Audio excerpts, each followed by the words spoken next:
ఆ పరమశివుడి చెమట బిందువు పడిన పుణ్య ప్రదేశం ఆ చెమట బిందువే భీమా నదిగా ఏర్పడుతుంది. ఇక్కడ దట్టమైన సహ్యాద్రి పర్వతాల మధ్యలో ఉన్న ఈ ఆలయాన్ని చూడటానికి రెండు కళ్ళు చాలవు. ఒక చిన్న ఊరు ఉంటుంది, ఒక 50 ఇల్లులు అలా ఉంటాయి అంతే. ఇక్కడ భూత ప్రేతాల నుండి కాపాడే క్షేత్రం అన్నమాట. ఇది ద్వాదశ జ్యోతిర్లింగాలలో 6వ జ్యోతిర్లింగం. ఈ ఆలయంలో ఉండే శివలింగాన్ని భూతాలు, ప్రేతాలు, రాక్షసులు కూడా పూజిస్తారు. అంత గొప్పటి శివలింగం అన్నమాట.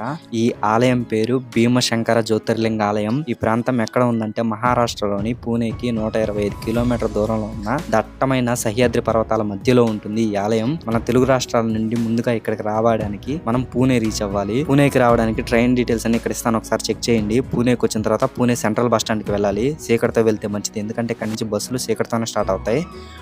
వెళ్ళి రావడానికి ఇంచుమించుగా 8 గంటల నుంచి 6 గంటల మధ్యలో పడుతుంది అనమాట. దాన్ని బట్టి మీరు ప్లాన్ చేసుకోవడం మంచిది, కానీ ముందే రిజర్వేషన్ చేసుకోవడం మంచిది. ఎందుకంటే ఇక్కడ బస్సులు అయితే డైరెక్ట్ గా వెళ్తే దొరకవు. రెడ్ బస్ లో కానీ ఎక్కడైనా బుక్ చేసుకోవడం మంచిది. ఇక్కడ రీచ్ అయ్యాక మొత్తం అడివే, ఒక చిన్న ఊరు ఉంటుంది అంతే. ఒక 50 ఇల్లులు ఉంటాయి అంతే. ఇక్కడ queue line, free queue line చాలా పొడుగుంటుంది. అందుకే నేను స్పెషల్ టికెట్ తీసుకున్నాను, 300 రూపాయలు. డైరెక్ట్ గా దర్శనం అయిపోద్ది, ఎందుకంటే వెళ్ళి రావడానికి చాలా టైం తినేస్తుంది కనుక. లాస్ట్ బస్సు మధ్యాహ్నం 2 గంటలకే ఉంటుంది ఇక్కడ నుంచి పూణేకి వెళ్ళడానికి. ఇదైతే మైండ్ లో పెట్టుకుని దర్శనానికి వెళ్ళండి.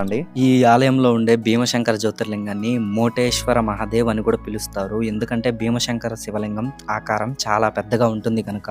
పూర్వం ఇక్కడ ఒక చిన్న ఆలయం ఉండేది. ఆ ఆలయం పైన 13వ శతాబ్దంలో నగర శైలిలో నానా ఫడ్నవీస్ ఇప్పుడు మనం చూస్తున్న ఈ ఆలయాన్ని నిర్మించారు. 1437లో చిమాంజీ అంతజిత్ నాయక్ అనే అతను ఆలయం ముందు ఉన్న సభా మండపాన్ని నిర్మించినట్లు శాసనాలు తెలియజేశాయన్నమాట.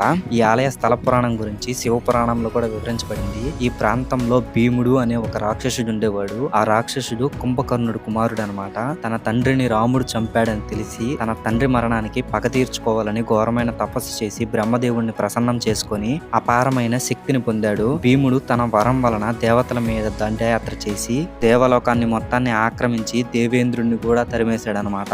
భూమి మీద ఋషులను, మునులను చాలా మందిని ఇబ్బంది పెట్టడం మొదలు పెట్టాడు. అది తెలిసి దేవతలందరూ వెళ్లి శివుడి దగ్గర వెళ్లి తమ బాధలను వెళ్లబుచ్చారనమాట. శివుడు భీముడి దగ్గరికి వెళ్లి వెంటనే ఇవన్నీ ఆపేయమని హెచ్చరించాడు. వరం ఉందని గర్వం వలన ఆ భీముడు ఆ పరమశివుడి మీద దాడి చేశాడనమాట. వీరిద్దరి మధ్య పెద్ద యుద్ధం జరిగింది. ఆ యుద్ధం వలన ఆ పరమశివుడి చెమట బిందువు ఒకటి ఈ ప్రాంతంలో పడి భీమా నదిగా ఏర్పడింది అనమాట.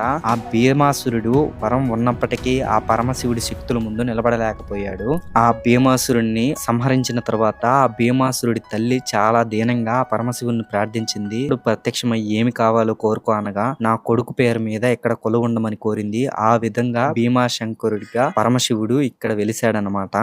ఈ ఆలయ స్థల పురాణం. నెక్స్ట్ ఇక్కడ నుంచి నేను బయలుదేరి మళ్ళీ పూణే వెళ్ళిపోతున్నాను. మన ఛానల్లో కంటెంట్ ఒకసారి చెక్ చేయండి, నచ్చితే లైక్ చేసి షేర్ చేసి సబ్స్క్రైబ్ చేసుకుంటారని ఆశిస్తున్నాను. ఏమైనా మిస్టేక్స్ ఉంటే కామెంట్ చేయండి, నేను సరిదిద్దుకుంటాను.